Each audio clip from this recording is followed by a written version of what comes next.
Right now, a lot of people may be heading to Proctor's to see Hamilton. All this talk is about Alexander Hamilton, the nation's first Treasury Secretary.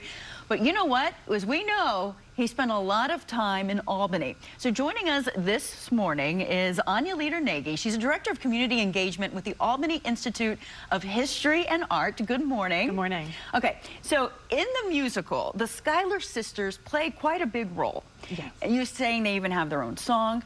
And so the significance of that to Alexander Hamilton, of course, is that he married one of them. And so you have an exhibit currently at the Institute. Tell me a little bit about that and how it relates. Yes, the Schuyler Sisters in Their Circle is currently at the Albany Institute of History and Art. And the Schuyler Sisters themselves grew up in Albany. Many people are familiar with Schuyler Mansion. That's the home of their father, and they grew up, they've got strong ties to Albany. Alexander married Elizabeth, or Eliza Schuyler, in the parlor, the best parlor in Schuyler Mansion.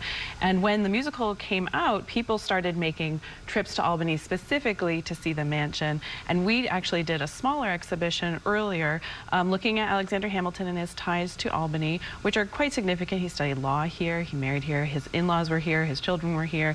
Aaron Burr was here, which people are often interested in because of clearly his long-term relationship and duel.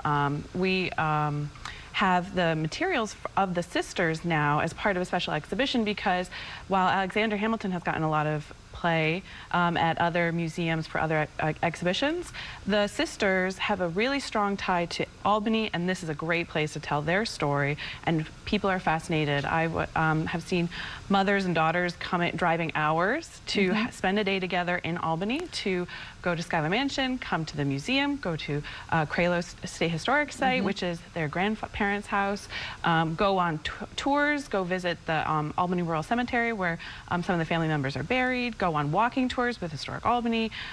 Discover Albany has been great, putting together a package and itinerary of things that people can do in Albany that specifically relate to Alexander Hamilton. And with this package of materials related to the sisters, we have portraits of them that are on loan to us from museums across the country. What's great is these pieces haven't been together in generations in the same room. So we have unseen portraits from a portrait of Angelica from a private collection, a portrait of Elizabeth from the Museum in the City of New York.